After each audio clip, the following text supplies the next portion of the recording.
Bismillahirrahmanirrahim. Assalamualaikum warahmatullahi wabarakatuh.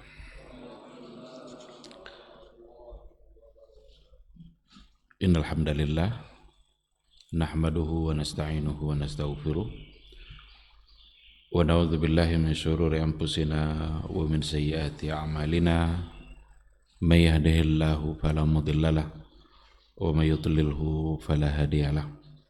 Asyhadu an la ilaha illallah wahdahu la syarikalah wa asyhadu anna Muhammadan abduhu wa rasuluhu la nabiyya wa la rasula ba'da.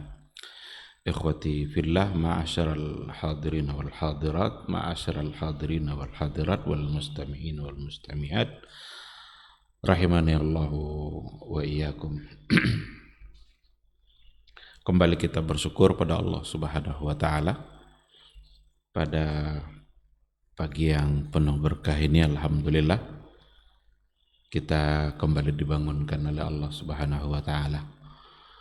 Mudah-mudahan bangunnya kita di pagi ini membuat kita semakin banyak berzikir kepada Allah dan semakin banyak bersyukur kepada Allah Subhanahu wa taala. Sungguh kita tidak akan bisa bangun kecuali hanya atas izin Allah Azza wa Jalla. Dan mudah-mudahan detik waktu yang kita miliki selalu kita gunakan untuk berbuat baik, berbuat ibadah, sehingga kita semakin dekat dengan Allah Azza wa Jalla. Kita juga harus bersalawat dan salam untuk Rasulullah sallallahu alaihi wasallam. Allahumma salli ala Muhammad wa ala ali Muhammad. Mudah-mudahan ungkapan salawat dan salam itu senantiasa kita ucapkan untuk beliau. Kita harus senantiasa mendoakan doa-doa baik untuk Rasulullah sallallahu alaihi wasallam.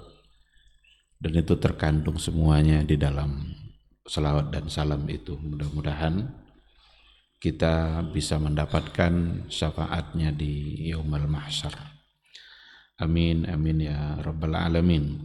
Ikhwati fillah, ma'asyaral hadirin wal hadirat, rahimani Allahu wa iyyakum. Kembali kita pada pagi hari ini melanjutkan kajian tauhid kita melalui kitab Al-Usulus Salasah yang disarahkan oleh Muhammad bin Shalih Al-Utsaimin, Syarah Al-Usul Tsalatsah. Kita sudah sampai pada pembahasan yang berkaitan dengan ma'rifatullah atau ma'rifatur Rabb, mengenal Allah atau mengenal Rabb. Karena sebelumnya yang sudah kita sampaikan adalah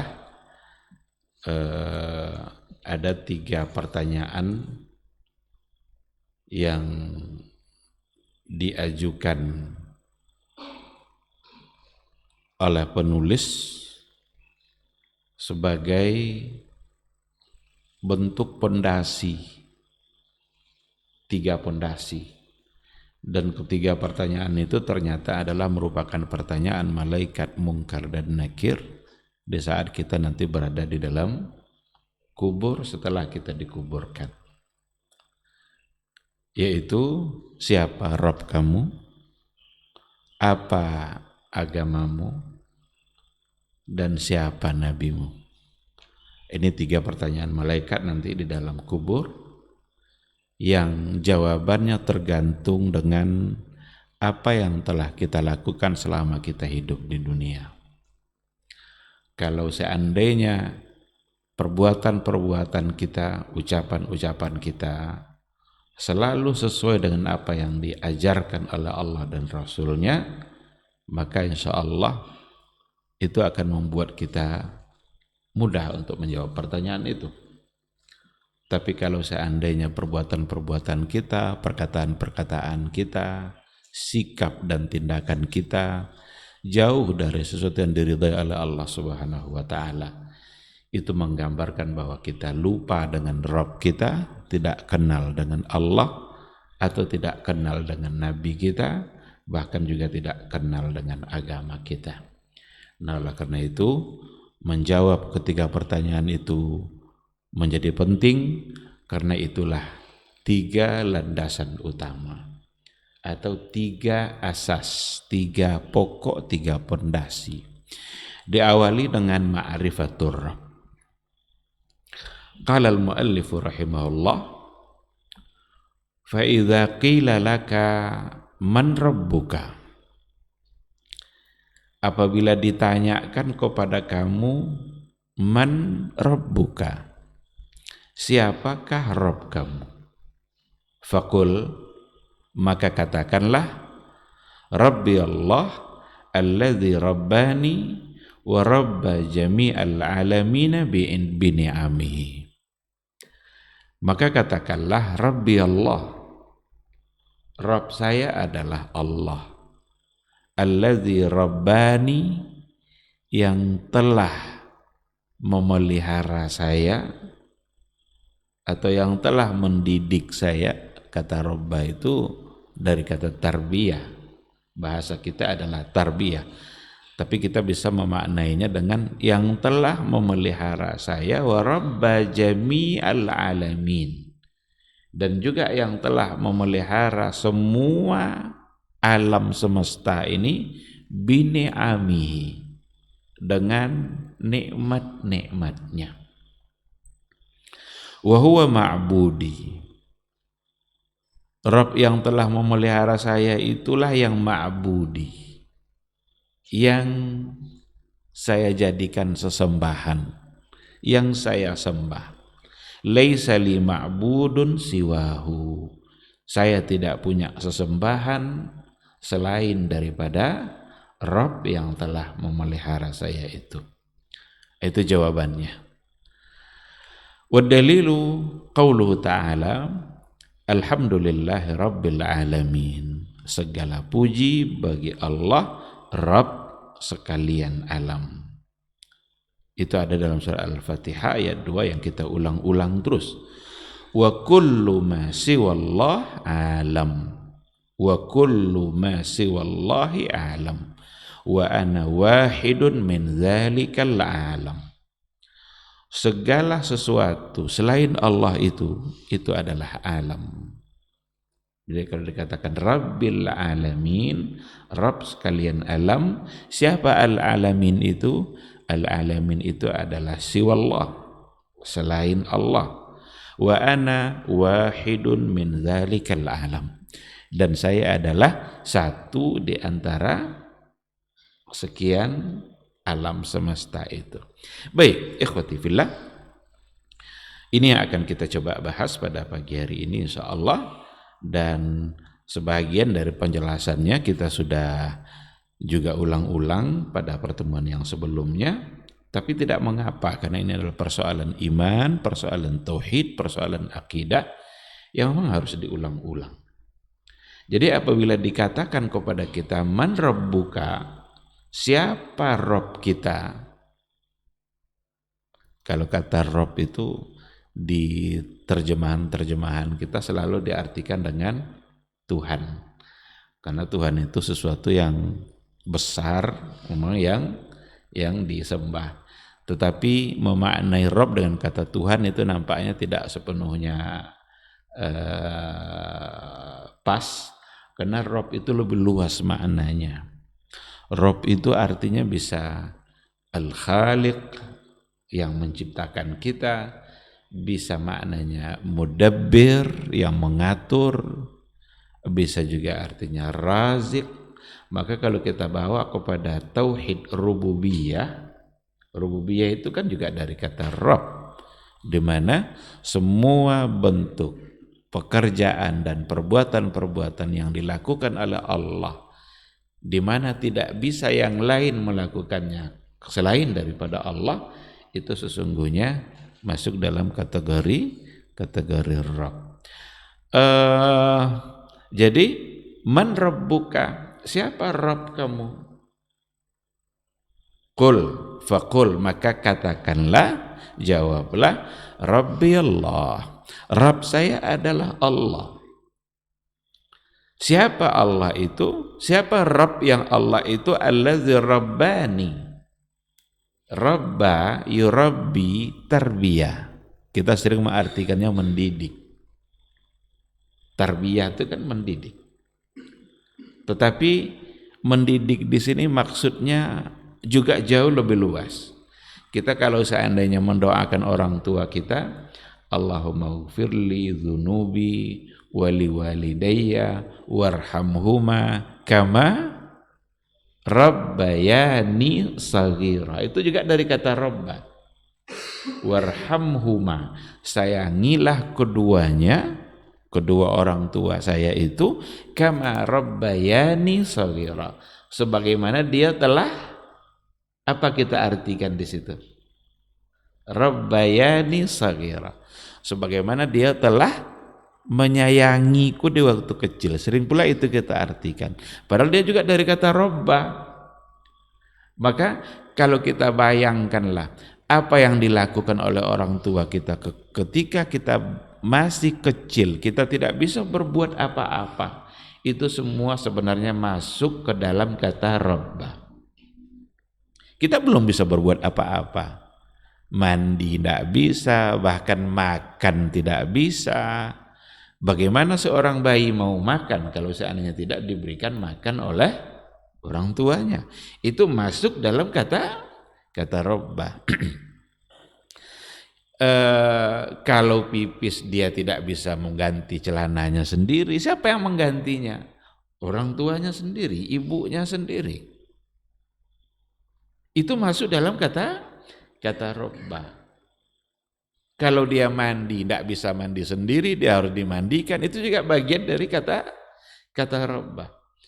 Nah, kalau kita bawa kepada Allah Subhanahu wa ta'ala yang telah merubah kita, mentarbiyah kita, maka maknanya sebenarnya jauh lebih luas daripada itu. Karena orang tua kita mentarbiyah kita atau memelihara dan mendidik kita seperti yang kita katakan tadi itu ketika kita masih kecil. Kalau sudah bisa makan sendiri, kita makan sendiri. Kalau sudah bisa mandi sendiri, kita akan mandi sendiri, ganti pakaian sendiri. Kalau sudah kita dewasa, bahkan sudah menjadi orang tua pula, kita pula yang melakukan hal yang sama untuk anak-anak kita. Ada batasannya. Tapi untuk Allah Subhanahu wa ta'ala, ketika dikatakan allazi rabbani, yang telah memelihara saya, mentarbiyah saya, itu sesungguhnya mulai dari awal kehidupan kita sampai kematian kita, kita selalu dipelihara oleh Allah Subhanahu wa ta'ala dengan nikmatnya. Oleh karena itu tidak terhitunglah nikmat Allah itu dalam kehidupan kita. Takkan pernah bisa kita hitung. Kapanpun dan dimanapun kita berada, itu nikmat Allah pasti ada bersama kita. Bahkan pada saat kita mendapatkan musibah sekalipun, di saat itu nikmat Allah juga ada. Ini kan sudah sering kita berikan penjelasan ini. Saat kita mendapatkan musibah sekalipun, di situ akan ada nikmat Allah. Sakit itu ternyata bisa menjadi nikmat. Kalau kita pahami baik-baik bahwa sakit itu membuat dosa-dosa kita terampuni oleh Allah Subhanahu wa ta'ala. Karena orang yang sakit itu biasanya selalu dia beristighfar. Orang yang dalam keadaan sulit itu biasanya ingat kepada Allah. Maka ingat kepada Allah itu jangan hanya waktu susah saja. Ingatlah Allah pada saat kita senang, pada saat dalam keadaan kita dimudahkan, niscaya Allah akan ingat kita pula pada saat kita dalam keadaan sulit. Nah, maka Rabbi adalah Allah, Rabb saya adalah Allah, allazi rabbani, yang telah memelihara saya. Bukan hanya saya sendiri yang dipeliharanya. Bukan hanya yang mengucapkan itu saja yang dipelihara oleh Allah. Wa rabba jami'al alamina, dan juga telah memelihara alam semesta secara keseluruhan bini'amihi, dengan nikmat-nikmatnya. Kalau dikatakan al-alamin, itu bukanlah hanya manusia saja. Makhluk Allah tidak hanya manusia. Alam secara keseluruhan itu adalah makhluk Allah Subhanahu wa taala.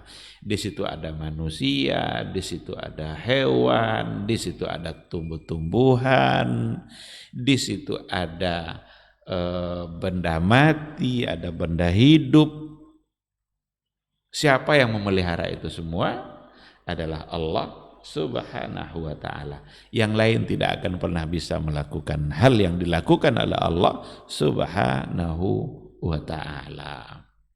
Maka ini mudah-mudahan bisa mengingatkan kita dan semakin membuat kita bersyukur. Karena ternyata kita ini tidak bisa hidup tanpa Allah. Kita ini tidak bisa berbuat apa-apa tanpa Allah Subhanahu wa taala. Kita bisa bernapas karena Allah masih menyediakan oksigennya. Kita bisa bergerak karena Allah masih memberikan kesehatan kepada kita. Ada saatnya nanti kita bergerak pun susah. Kaki sudah tidak bisa melangkah, tangan sudah tidak bisa menggapai, mungkin terbaring. Tetapi dalam keadaan itu pun kita tetap saja yang memeliharanya adalah Allah Subhanahu wa taala. Dan itu semua adalah bentuk kenikmatan yang diberikan oleh Allah. Maka di dalam Al-Qur'an dikatakan wa in ta'uddu ni'matallahi la tuhsuha.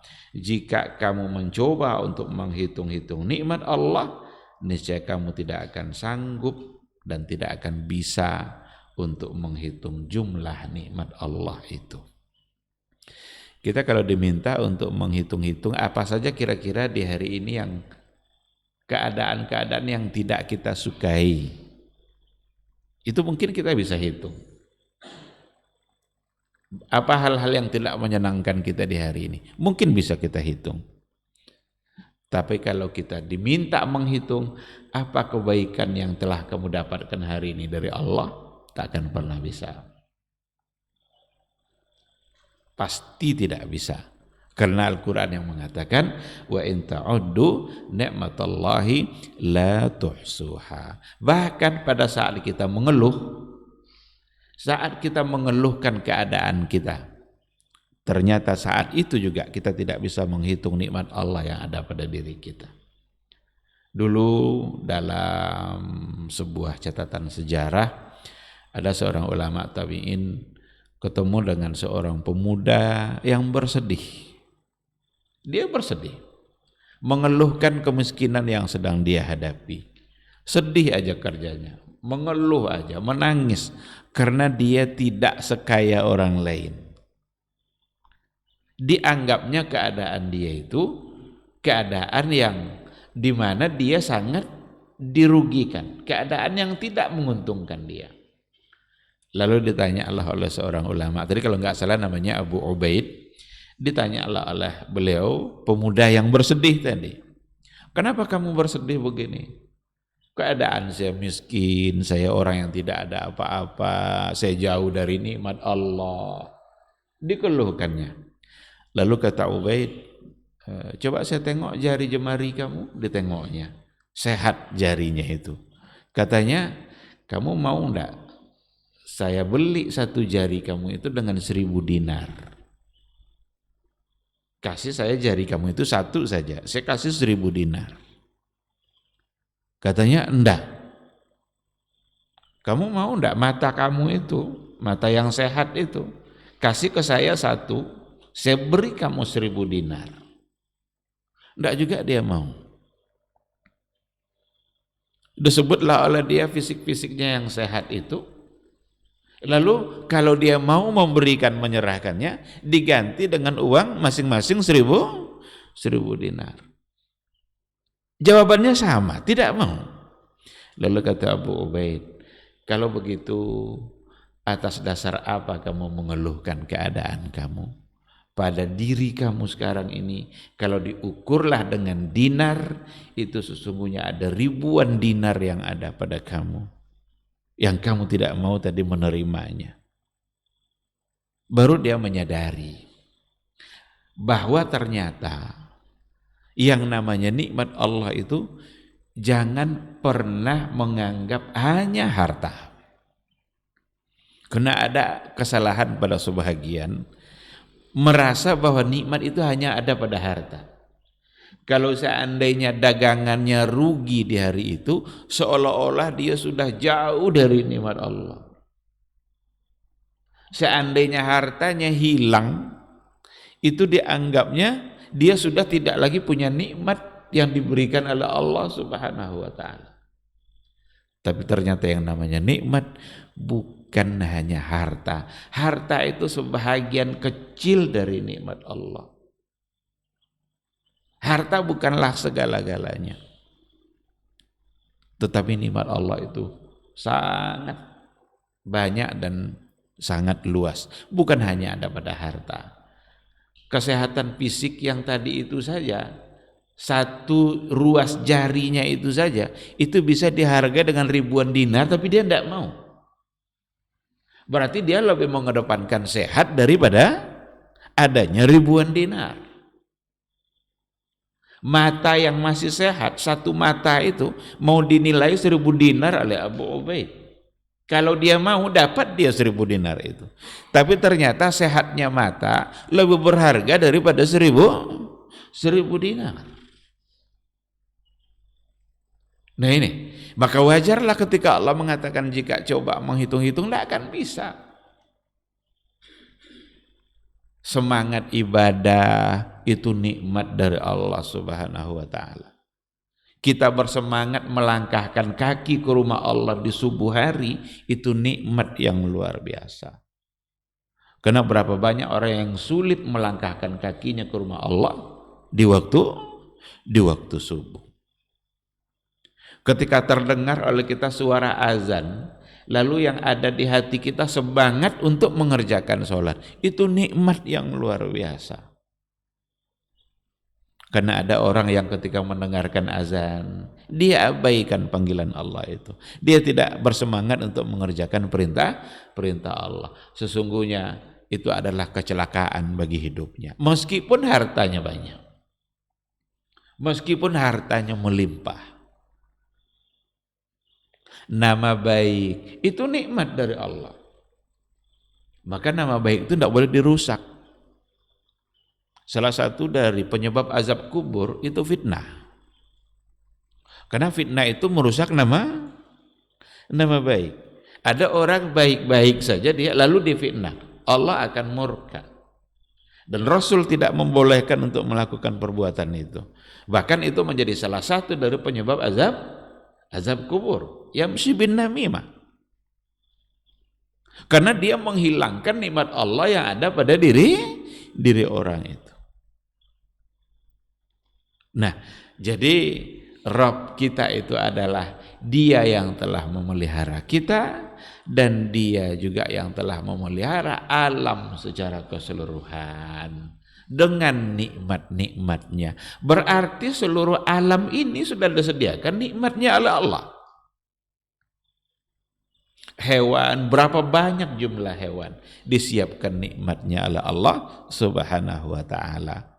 Manusia, berapa banyak jumlah manusia sudah disediakan nikmatnya oleh Allah Subhanahu wa taala.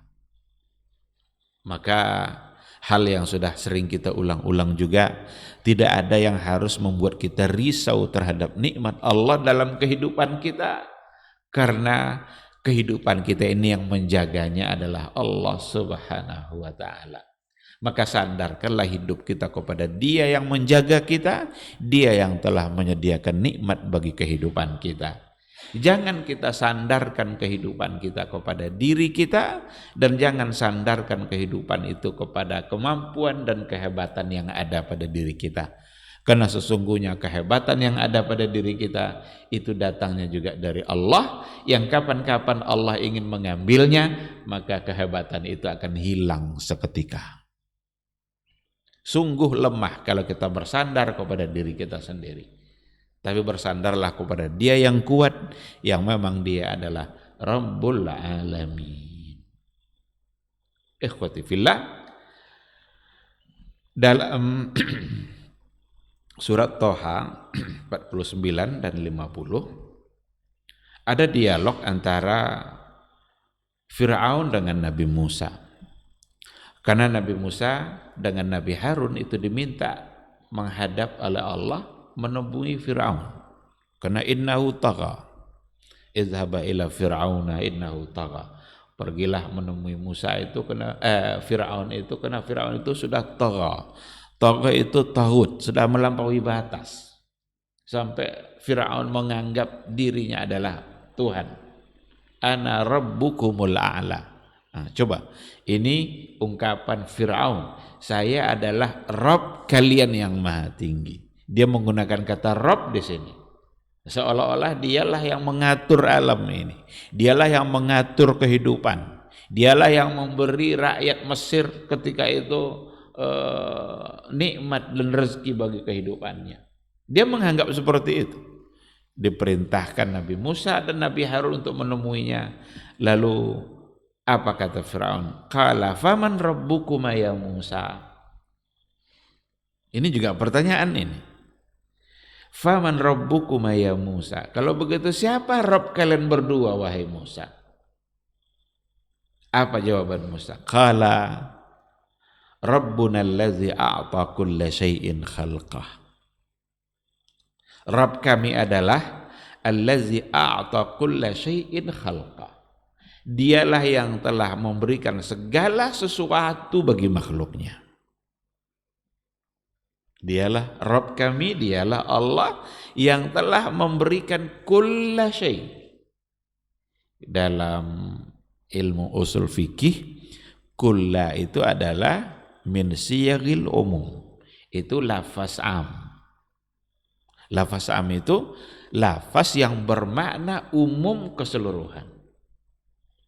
Kalau sudah dikatakan umum dan mencakup secara keseluruhan, berarti tidak ada yang keluar dari situ. Kulla syai', a'ta kulla syai', yang telah memberikan segala sesuatu. Berarti tidak ada sesuatu pun yang ada pada kita, tidak ada sesuatu pun yang ada pada makhluk Allah, kecuali yang memberikannya adalah Allah subhanahu wa ta'ala. Adalah Rabb yang kita sembah itu. Ketika kita mendapatkan anak, siapa yang memberinya? Allah subhanahu wa ta'ala. Kalau Allah ingin tidak memberinya, tidak dapat dia. Dan kita tidak bisa protes. Kalau kita mendapatkan pekerjaan, lama nunggu, lama tidak dapat pekerjaan. Sekarang diberikan pekerjaan oleh Allah, sekarang dapat dia pekerjaan itu. Siapa yang memberikannya? Allah subhanahu wa ta'ala. Ada pula orang dengan keahlian dan ilmu yang dia miliki, belum selesai dia kuliah, udah ada yang melamar dia agar dia bisa bekerja, agar dia masuk dalam perusahaannya. Jadi ada pula orang yang lama bawa berkas tidak ada terima-terima. Ada pula yang baru saja selesai kuliah langsung diterima. Siapa yang memberikannya? Allah subhanahu wa ta'ala. Bukan karena dia hebat, bukan karena dia berprestasi, karena Allah yang memberikan dia prestasi. Jadi allazi a'ta kulla syai'. Rabb saya, kata Musa, kata Nabi Musa alaihissalam, Rabb kami adalah yang telah memberikan segala sesuatu. Maka kalau sudah dikatakan segala sesuatu, tidak ada satupun yang ada pada kita kecuali itu sesungguhnya adalah pemberian dari Allah subhanahu wa ta'ala. Mata yang masih melihat, itu Allah yang memberikan penglihatan itu. Telinga yang masih bisa mendengar, Allah yang memberikan pendengaran itu. Lidah yang masih bisa berucap, bisa berbicara, Allah yang memberikan kemampuan itu. Satu saat kalau Allah sudah tidak memberinya, maka fungsinya akan hilang seketika. Akal yang masih bisa berpikir, Allah yang memberikan kemampuan untuk berpikir. Satu saat ketika nanti Allah mengambil kemampuan berpikir itu, tidak bisa kita berpikir. Kan ada orang kalau sudah semakin tua, semakin sulit untuk berpikir. Ada orang mengatakan seperti itu. Ya mungkin saja.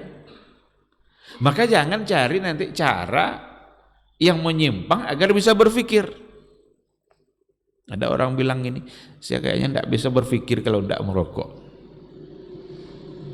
Tidak bisa berpikir kalau tidak merokok. Melakukan hal yang salah untuk mendapatkan sesuatu, maka Allah murka.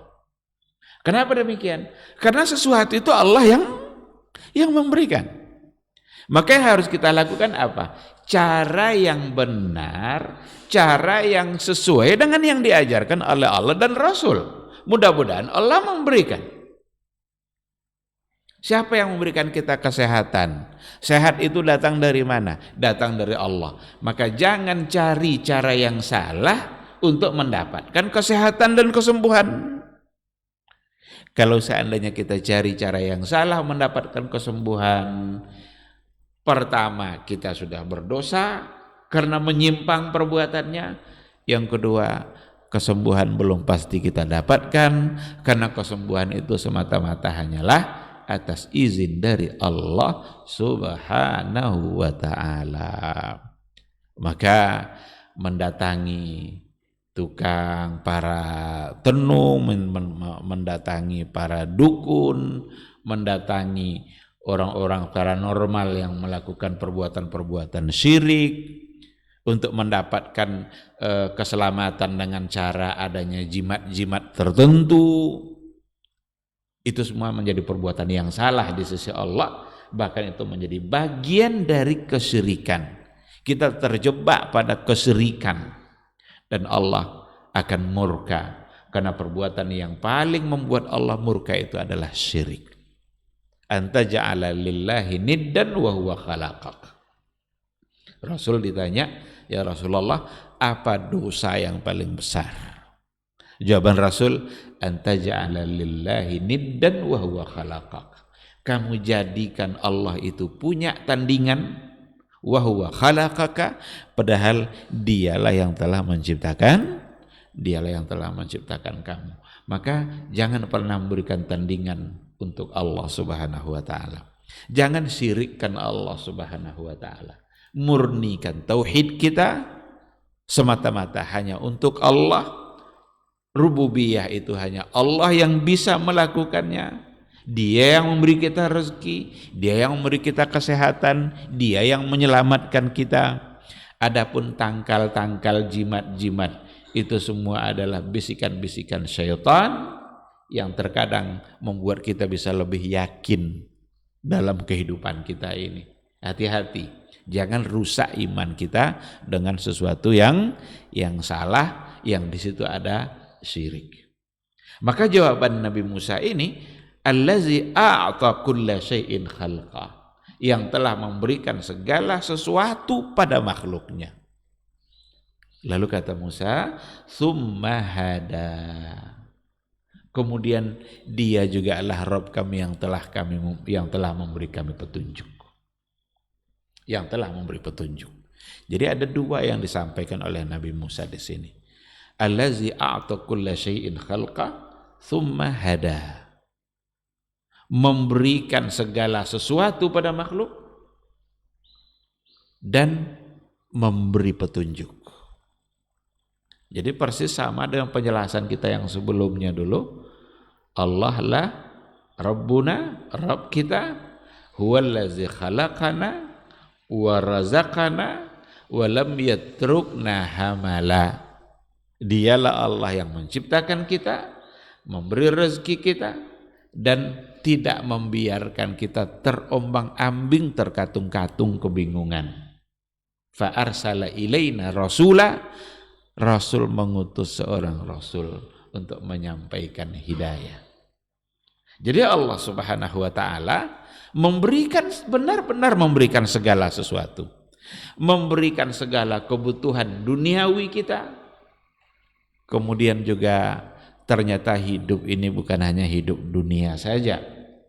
Kalau Allah memberikan semua kebutuhan duniawi kita, Allah juga berikan petunjuk, berikan hidayah, bagaimana nanti kita bisa hidup secara baik di akhirat kelak. maka sempurnalah pemberian Allah Subhanahu wa taala. Orang-orang yang hanya mengambil persoalan, mengambil nikmat dunia saja lalu mengabaikan hidayah, berarti seolah-olah dia hanya menganggap kehidupan ini hanya dunia saja. Padahal kehidupan yang sesungguhnya adalah di akhirat kelak. Ketika Allah berikan hidayah, Allah berikan petunjuk, Allah utus seorang rasul menyampaikan petunjuk dan hidayah itu sesungguhnya adalah untuk kehidupan kita di akhirat kelak. Nah, ikhwati fillah, dari ayat yang ada dalam surat Thaha ini ternyata pertanyaan Firaun juga adalah siapa Rabb kalian? Siapa Rabb kalian berdua? Dan di sini nampak oleh kita pentingnya untuk mengenali siapa sesungguhnya Rabb kita itu. Nah, oleh karena itu mudah sekali untuk mengetahuinya. Rabb kita adalah Allazi Rabbani wa Rabba jami'al alamina bini'ami, yang telah mengatur kita, mengatur alam semesta dengan berbagai macam nikmat-nikmat yang telah disediakan oleh Allah Subhanahu wa taala. Dan Allah itu mengatur berbagai macam bentuk kebutuhan itu semua adalah untuk kesempurnaan hidup. Kalau kita lihat umpamanya kumbang, apa nikmat yang diberikan oleh Allah untuk kumbang? Dari mana dia mendapatkan rezeki? Itu dari bunga. Dan ternyata ketika kumbang menghisap bunga itu, bunga berubah menjadi buah. Maka keteraturan alam ini secara keseluruhan itu diatur juga oleh Allah melalui nikmat-nikmat yang ada.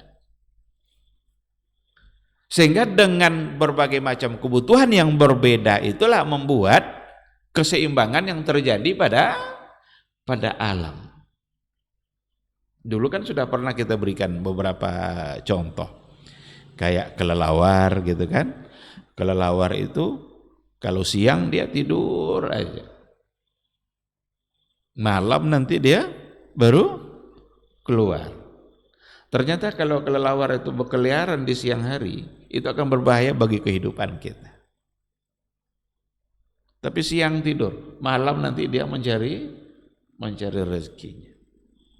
Dan itu makhluk Allah. Allah yang mengatur seperti itu. Lebah, bagaimana dia makan, dan apa yang akan dihasilkan dari lebah. Itu semua akan menjadi baik bagi kehidupan kita. Nah, begitulah. Jadi kita tinggal mentadabburinya aja, kita tinggal mendalaminya aja. Kalau kita mau berpikir, kalau kita gunakan akal kita ini untuk memikirkan makhluk Allah, karena nanti akan ada penjelasan berikutnya bagaimana cara mengenali Allah. Ternyata melalui makhluknya yang nanti insya Allah akan kita sampai ke situ. Nah, kalau kita benar-benar ingin memikirkannya, maka benar-benar akan bertambah keimanan kita, bertambah ketakwaan kita, bertambah kecintaan kita kepada Allah Subhanahu wa ta'ala. Baik, ikhwati billah. Apa dalil dari apa yang dikatakan oleh penulis tadi? Belum mengutip sebuah ayat yang sudah sangat sering sekali kita ulang-ulang. Wa dalilu qauluhu ta'ala, dan dalilnya adalah firman Allah Subhanahu wa taala, alhamdulillahi rabbil alamin. Segala puji bagi Allah, Rabb sekalian alam. Ini dalilnya. Segala puji bagi Allah. Maka yang kita puji itu sesungguhnya hanyalah Allah, karena segala puji itu hanya boleh kita berikan kepada Allah Subhanahu wa taala. Tidak boleh kita memuji yang lain tanpa membawa Allah. Karena kalau kita memuji selain Allah, berarti kita tidak lagi memberikan pujian itu hanya untuk Allah. Dulu kan juga pernah kita berikan contoh, kalau umpamanya kita dalam keadaan kesulitan, kita mungkin dalam keadaan sakit. Kita ingin membawa atau anak kita sakit. Kita ingin membawanya ke rumah sakit. Kita tidak punya kendaraan dan itu memerlukan waktu cepat agar sampai ke rumah sakit.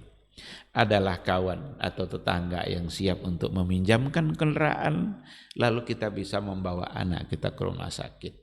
Sekarang pertanyaannya, yang kita puji Allah atau dia yang memberikan kendaraan tadi? Yang kita puji sesungguhnya adalah Allah yang telah melunakkan hati orang tadi untuk membantu kita. Jadi jangan orang yang dipuji-puji. Jangan sibuk kita memuji orang itu. Boleh kita berterima kasih pada orang itu, tapi terima kasih kita harus disandarkan kepada pujian kita kepada Allah Subhanahu wa ta'ala. Karena kalaulah Allah tidak melunakkan hati orang itu untuk membantu kita, niscaya dia tidak akan membantu kita. Inilah arti dari alhamdulillahi rabbil alamin. Segala puji hanyalah untuk Allah Subhanahu wa ta'ala. Maka tidak boleh kita puji selain Allah. Bukan berarti kita tidak berterima kasih kepada orang berbuat baik. Berterima kasih. Tetapi sesungguhnya jangan lupakan di balik terima kasih kita kepada seseorang yang berbuat baik kepada kita, jangan lupakan Allah yang telah melunakkan hatinya untuk berbuat baik. Lalu di sini Rabbil Alamin. Ini yang hubungannya dengan yang tadi. Rabbil Alamin. Rabb sekalian alam. Rabb alam semesta. Kita kalau lihat makhluk Allah, ada di antara makhluk Allah yang diciptakan dari tanah, itu manusia. Ada makhluk Allah yang diciptakan dari cahaya, itu adalah malaikat. Ada makhluk Allah yang diciptakan dari api, itu adalah iblis. Itu semua menunjukkan kekuatan dan kesempurnaan kudratnya Allah Subhanahu wa ta'ala. Menunjukkan kesempurnaan kemampuan Allah Subhanahu wa ta'ala. Berarti Allah bisa menciptakan apa saja dan dari apa saja yang dia mau. Kalau seandainya kita terlahir dari sebab, kan ada sebab musababnya, itu dari ayah dan ibu kita yang sudah menikah, maka lahirlah kita. Itu lazim yang seperti itu.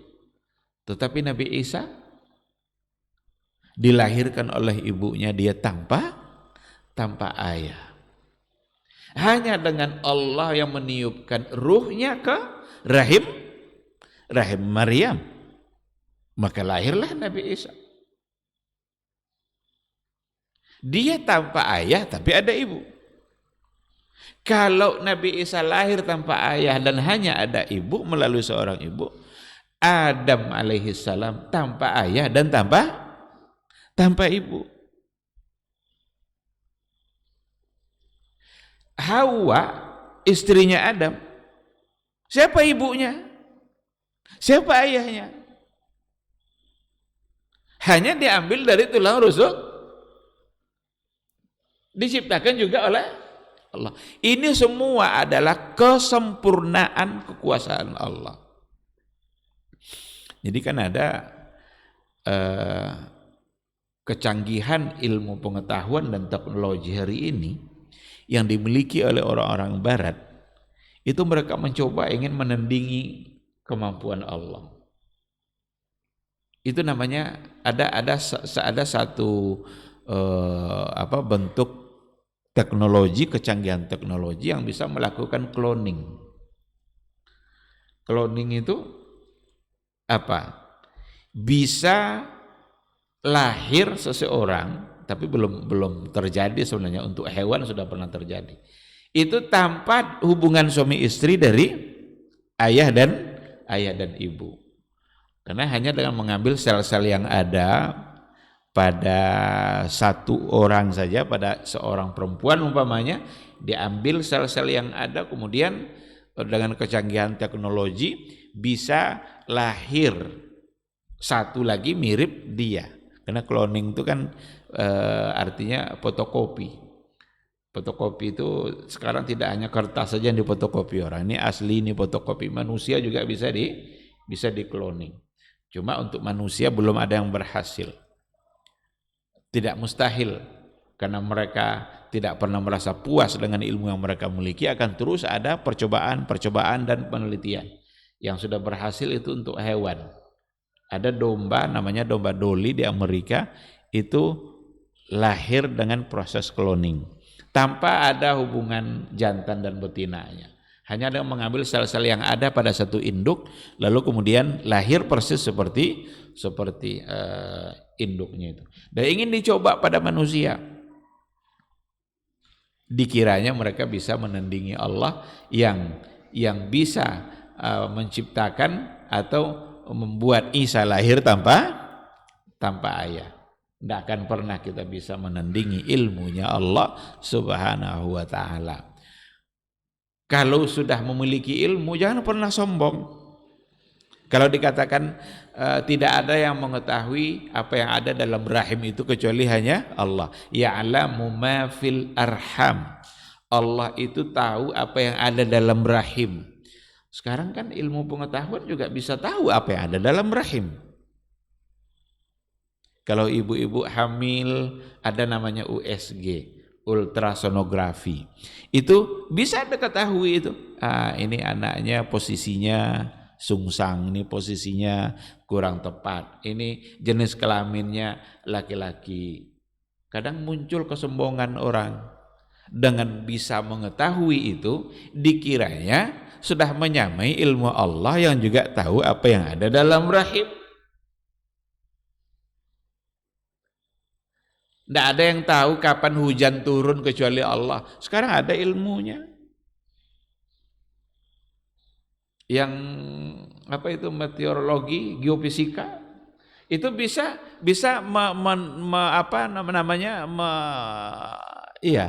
perakiraan kan, bisa memperkirakan pekan baru hujan, awan, berangin, panas, macam-macam. Tetapi sama sekali tak akan pernah bisa menyamai Allah, karena ilmu Allah itu meliputi segala sesuatu. Kalaulah dikatakan ya'lamu ma fil arham itu hanya Allah, yang mengetahui yang dalam rahim itu hanyalah Allah, Allah mengetahui segala sesuatu yang ada dalam rahim itu. Allah tahu detik berapa bayi itu akan lahir. Allah tahu berapa umurnya nanti selama dia di dunia. Allah tahu berapa rezeki yang disediakan untuk dia di dunia nanti. Dia nanti lahir sehat atau tidak sehat, Allah tahu. Tapi apakah dokter tahu? Kapan persis lahirnya? Sehatkah dia nanti? Berapa umur yang disediakan? Dokter tak akan pernah tahu. Yang ahli meteorologi tadi itu, tahukah dia berapa lama hujan akan diturunkan? Tidak. Berapa jumlah tetes hujan yang akan turun? Tidak. Paling hanya perakiraan aja. Itu pun masih disebut perakiraan. Belum merupakan ilmu pasti. Karena kepastian itu hanya dalam ilmunya Allah Subhanahu wa ta'ala. Dalam ilmu Allah, muhitun bikulli syai', meliputi segala sesuatu. Kapan mulainya hujan turun dan kapan berakhirnya hujan itu turun. Mana saja batas wilayah yang kena hujan, mana batas yang tidak kena hujan, itu semua ada dalam ilmu Allah. Tapi dalam ilmu manusia itu tidak akan ada. Yang ada paling hanya tebak-tebakan saja. Oh, Pekanbaru besok hujan ringan. Kadang tidak jadi hujan. Atau dikatakan hujan ringan, rupanya hujan berat, hujan lebat. Begitulah ilmu manusia. Nah, oleh karena itu segala sesuatu hanya ada di tangan Allah Subhanahu wa taala. Nah, oleh karena itu ayat ini alhamdulillahi rabbil alamin, segala puji hanya untuk Allah Rabb alam semesta. Hanya Allah Rabb alam semesta itulah yang benar-benar pantas untuk dipuji, karena dialah yang telah memberikan segala sesuatu. Karena dia yang telah memberikan segala sesuatu, maka mintalah sesuatu itu hanya kepada Allah Subhanahu wa taala. Apapun yang kita inginkan, minta dari Allah. Mudah-mudahan Allah memberikan. Perkara nanti cara mendapatkan, Allah akan mengatur dan kita harus punya ikhtiar. Bukan berarti pula Allah memberikan segala sesuatu lalu kita abaikan pula ikhtiar kita. Ikhtiar kita itu adalah bentuk ibadah kita kepada Allah, bentuk keyakinan kita dalam mendapatkannya, itu ada pada ikhtiar yang kita lakukan. Meskipun segala sesuatu itu hanya Allah yang menentukan. Ikhwati fillah, itu satu di antara ayat yang dijadikan dalil, yang tentu saja ayatnya akan sangat banyak sekali. Lalu penulis mengatakan wa kullu ma siwallahi alam, dan segala sesuatu selain Allah itu adalah alam. Berarti yang ada di dunia ini hanya dua. Pertama adalah Allah, yang kedua adalah alam. Pertama adalah Rabb, yang kedua adalah Al-Alamin. Selain Rabb, selain Allah, berarti itu alam. Apa saja selain Allah, maka dia adalah alam. Wa ana wahidun min dzalikal alam. Dan saya, kata penulis, wahidun min dzalikal alam. Satu di antara sekian alam yang ada. Maka kita ini, masing-masing kita ini wahidun min dzalikal alam. Satu di antara sekian alam itu. Kalau begitu berarti kita harus memuji Allah, kita hanya Allah yang mengatur, kita hanya Allah tempat kita meminta segala sesuatu yang kita inginkan, maka mintalah kepada Allah Subhanahu wa taala. Di sini pentingnya kita mengawali sesuatu itu dengan doa. Kita awali segala sesuatu itu dengan menyebut Allah. Bukankah ada hadis kullu amrin dzibalin la yubda'u fihi bi bismillah fahuwa aqta. Segala sesuatu yang baik itu yang kalau tidak dimulai dengan bismillah maka dia akan terputus keberkahannya. Kita ingin memulai pekerjaan kita, baca bismillah dan memintalah kepada Allah Subhanahu wa taala agar ia memberikan apa yang kita inginkan.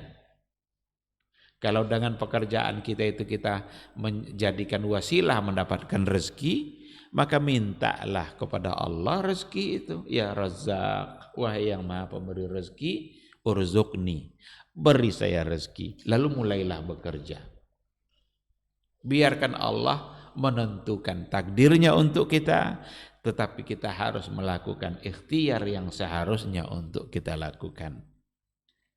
Kalau kita ingin meminta kesehatan kepada Allah, mintalah kesehatan itu dari Allah, kemudian ambil ikhtiar yang tepat. Ketika kita meminum obat, maka baca bismillah.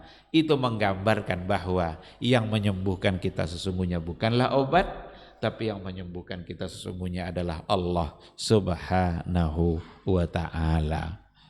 Secanggih apapun obat, semahal apapun obat, tapi kalau kata Allah tidak sehat, maka kita tidak akan sehat. Dan jangan remehkan obat-obat yang murah, obat-obat generik. Oh, saya ini kaya nih, masa obat murah, beli obat yang paling mahal, seolah-olah yang menyembuhkan adalah obat. Enggak. Sekali lagi, yang memberikan kesembuhan itu sesungguhnya adalah Allah. Karena Allah yang a'ta kulla syai', Allah yang memberikan segala sesuatu. Ikhwati fillah, inilah pertanyaan pertama yang sudah dimulai oleh penulis memberikan penjelasannya. Ketika dikatakan siapa Rabb kamu, maka jawabannya Rabb kita adalah Allah yang telah mengatur saya, yang telah memelihara saya, dan juga memelihara alam secara keseluruhan bini'amihi, dengan nikmat-nikmatnya yang sudah disediakannya. Ini mungkin yang kita bahas pada pagi hari ini. Kita tidak masuk pada paragraf yang berikutnya, karena yang berikutnya insya Allah berkaitan dengan bima arafta rabbak. Bagaimana cara atau dengan apa kamu mengenali Rabb kamu. Ini tentu saja pembahasannya sangat luas dan tidak mungkin untuk kita bahas pada pagi hari ini. Terima kasih atas kehadiran pada pagi hari ini. Mudah-mudahan ada ilmu yang bisa kita dapat. Kalau seandainya ada hal-hal yang perlu dipertanyakan, didiskusikan, dipersilahkan. Silakan. Ya, tafadhal.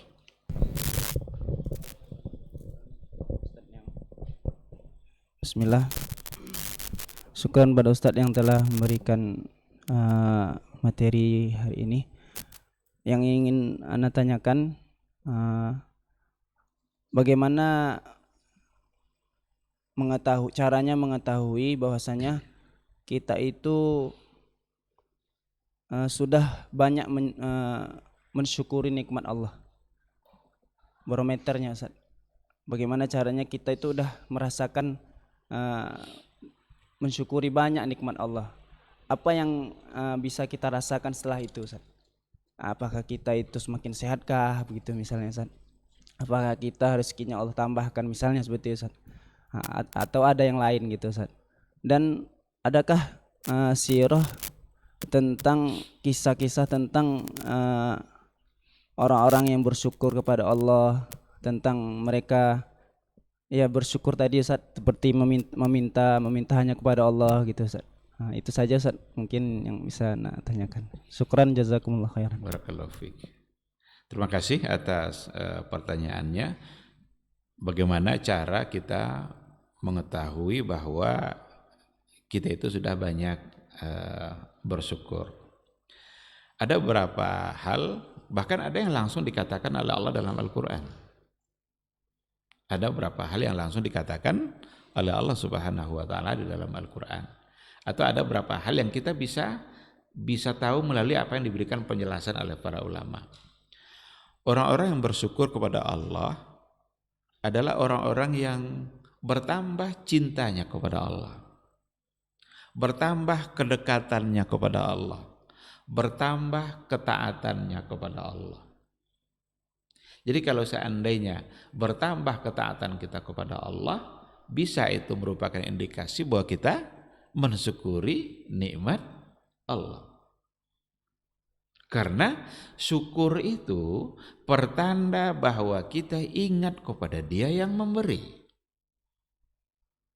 Sekarang kita diuji oleh Allah dengan, anggap umpamanya sebut sebagai sebuah kemiskinan.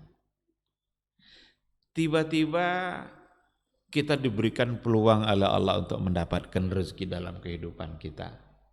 Pekerjaan kita lebih baik dari yang sebelumnya.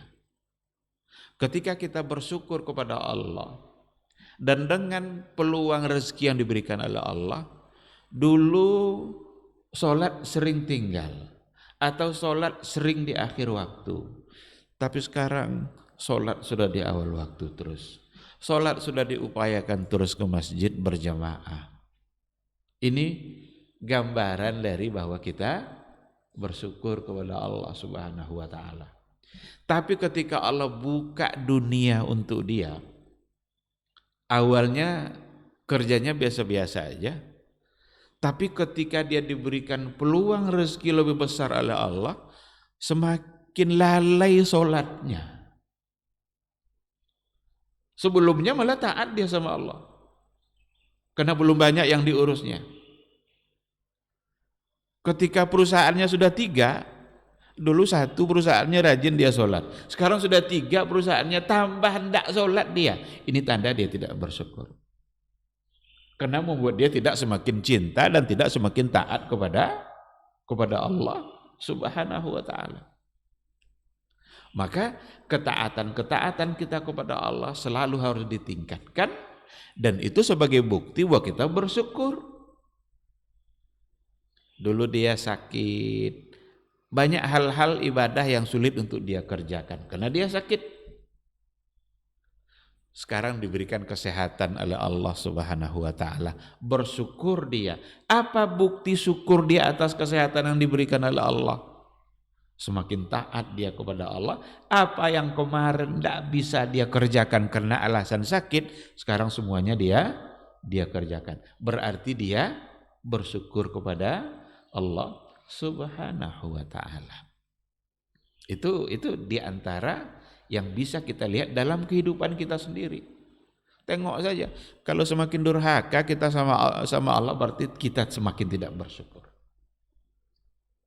Tapi kalau semakin taat, semakin cinta kita kepada Allah, semakin kita berarti semakin bersyukur. Yang langsung dikatakan oleh Allah dalam Al-Quran adalah la in syakartum la azidannakum. Jika kalian bersyukur, Allah akan tambah nikmat itu. Maka kita bisa lihat indikasi dari syukur kita dengan bertambahnya nikmat Allah dalam kehidupan kita. Ketika kita mendapatkan harta, ini sering kita contohkan harta, karena harta ini dicintai oleh semua orang.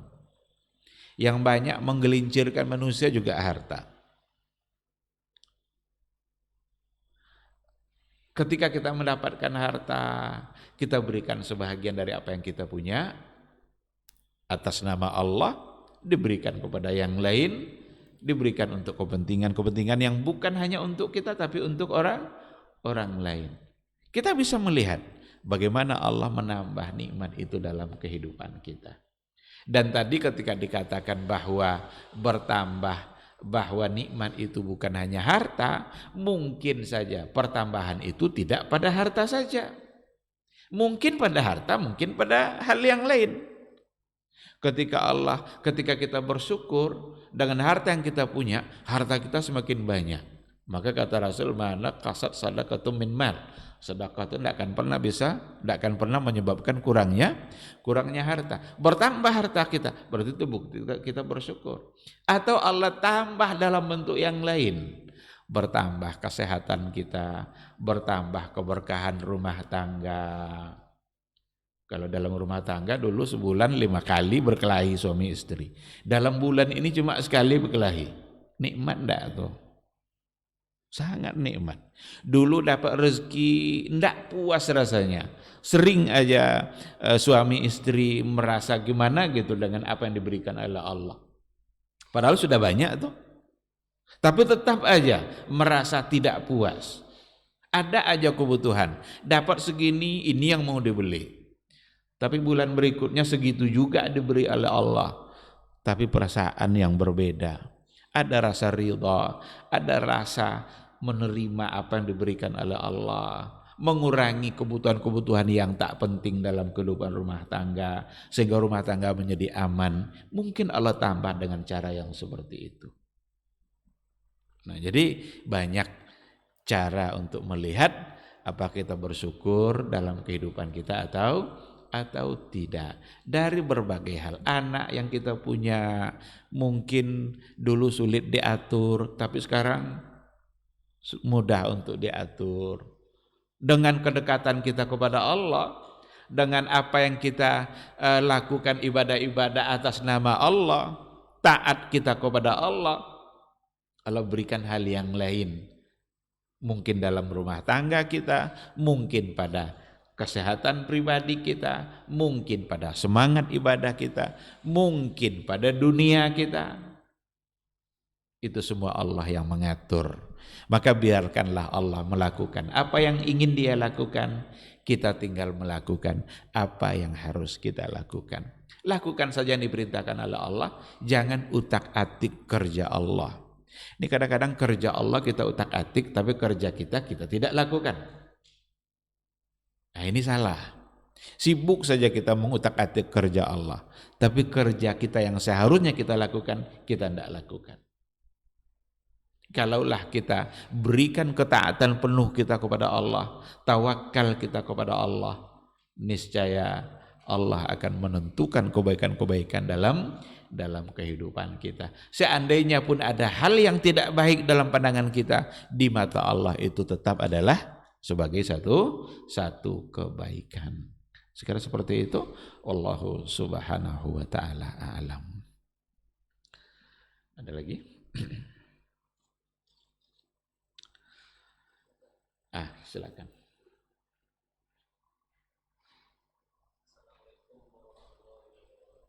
Waalaikumsalam warahmatullahi wabarakatuh.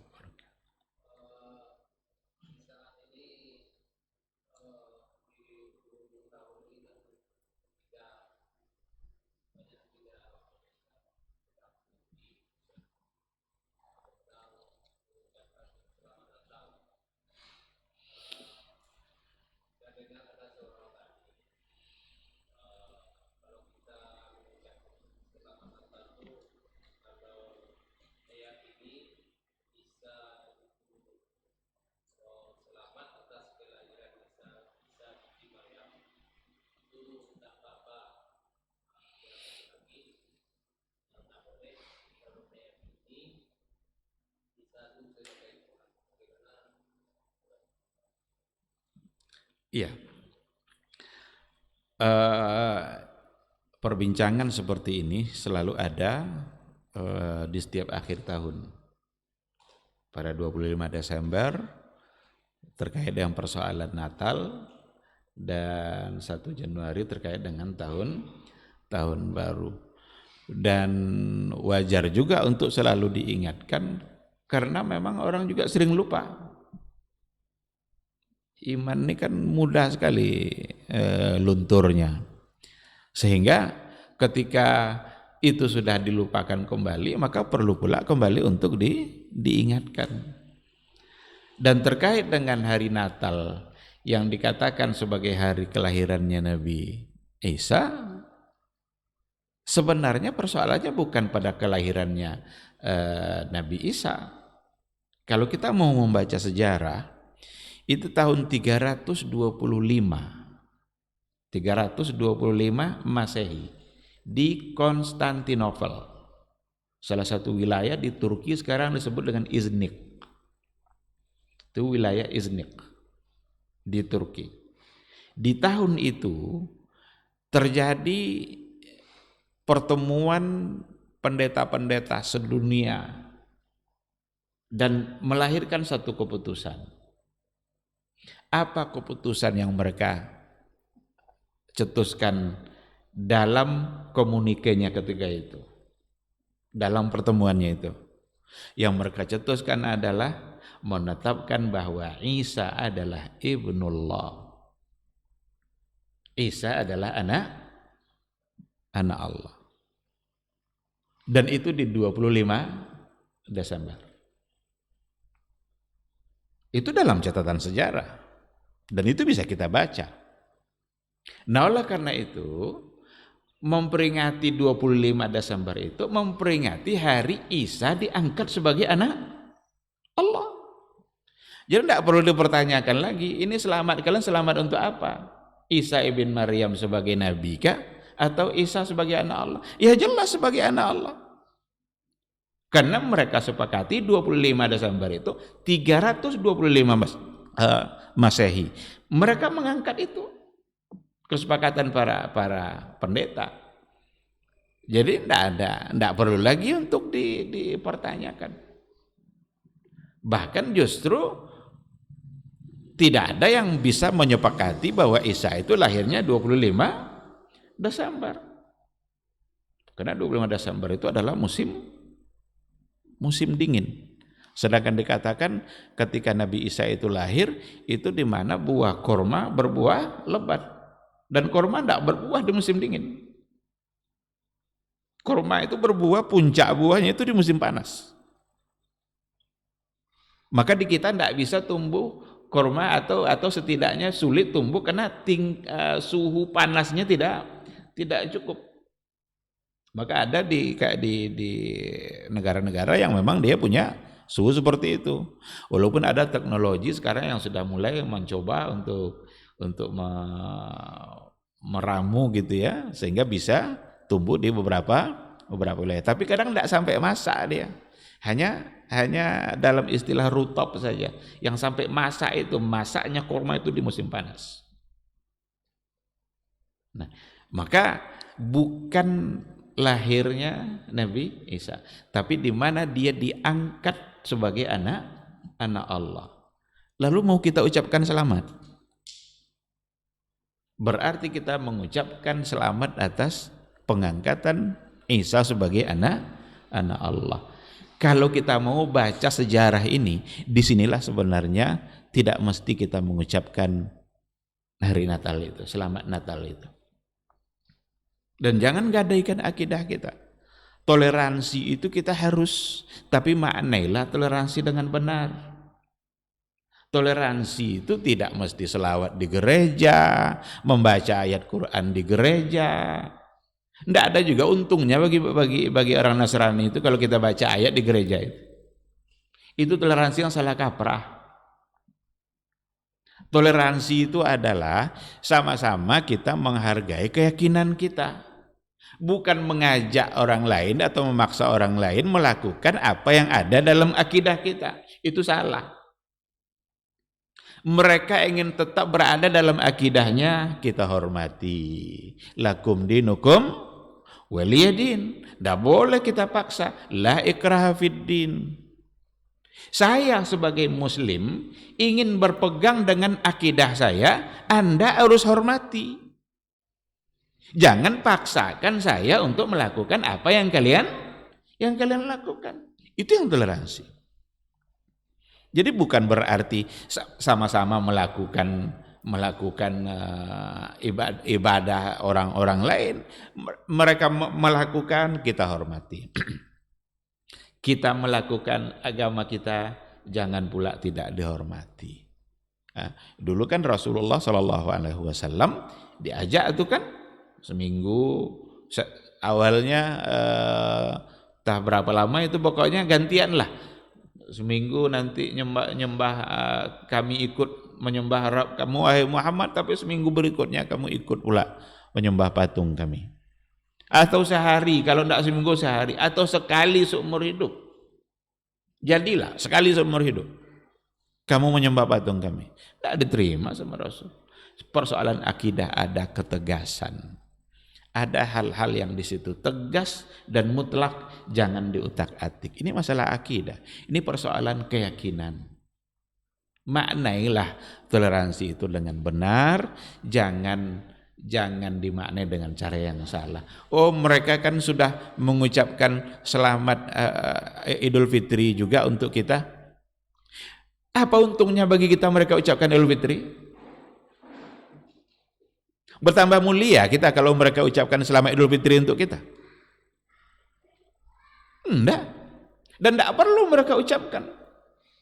Buat apa? Dan mereka bisa mengucapkan selamat Idul Fitri itu karena tidak ada hubungan sama akidah mereka. Tetapi dulu mereka sulit kali untuk mengucapkan selamat Idul Adha. Kenapa? Karena ada hubungan sama akidah mereka. Apa hubungannya? Karena bagi mereka yang disembelih itu bukan Ismail, tapi Ishak. Sulit mereka untuk mengucapkan selamat Idul Adha karena ada hubungan dengan keyakinan. Itu kan pernah dijelaskan oleh Irene Handoyo yang masuk Islam itu. Dia pernah memberikan penjelasan itu.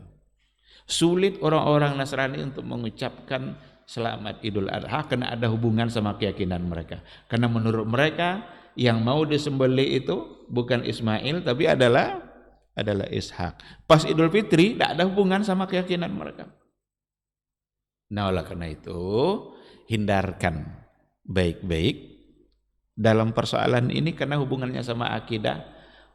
Perkara ada orang mengatakan, oh itu kan tradisi dulu, sekarang tradisi sudah tidak seperti itu lagi. Dulu tradisinya, kan ada juga yang disampaikan oleh siapa itu, Ali Jufri itu. Tradisi dulu memang ucapan itu adalah ucapan yang menunjukkan keyakinan. Tapi sekarang katanya ucapan itu tidak lagi menunjukkan sebagai sebuah keyakinan, tapi itu sudah menjadi tradisi, pertanda kita bertetangga, pertanda kita bermasyarakat. Tidak bisa dibenarkan juga. Siapa yang mengatakan itu tradisi itu yang berlaku sekarang? Karena sekedar ucapan, tapi minta mereka ucapkan 2 kalimat syahadat, kan sekedar ucapan. Nah, kalau begitu ucapkan di hari Jumat 2 kalimat syahadat. Hari mulia bagi kami adalah hari Jumat, ucapkan 2 kalimat syahadat. Mau enggak mereka? Kan sekedar ucapan. Nah, jadi mengucapkan selamat Natal kalau kita mau bawa kepada sejarah, sesungguhnya adalah mengucapkan selamat atas pengangkatan Isa sebagai anak Tuhan. Dan Al-Quran mengatakan lam yalid wa lam yulad. Bagaimanapun ini ini yang berkembang di kita di Indonesia. Kita bukan anti toleransi, bahkan Islamlah agama yang sangat toleran. Tidak ada agama yang lebih toleran daripada agama Islam. Tapi yang tidak kita inginkan adalah salah dalam memaknai toleransi, bahkan memaknai toleransi dengan merusak akidah. Itu sesuatu yang sangat tidak bisa diterima. Yang lebih baik adalah jangan ucapkan, berhati-hati dalam persoalan ini, dan tetaplah berhubungan baik dalam bermasyarakat dengan orang-orang yang tidak seagama dengan kita. Wallahu subhanahu wa ta'ala alam. Ada lagi? Baik, kalau tidak ada, saya kira kita cukupkan sampai di sini. Mudah-mudahan bisa kita sambung insya Allah pada pertemuan yang akan datang minggu depan ya. Minggu depan kalau sudah minggu pertama berarti Sabtu dan Ahad insya Allah kita akan adakan kajian. Subhanakallahumma wa bihamdika asyhadu an la ilaha illa anta astaghfiruka wa atubu ilaik. Assalamualaikum warahmatullahi wabarakatuh.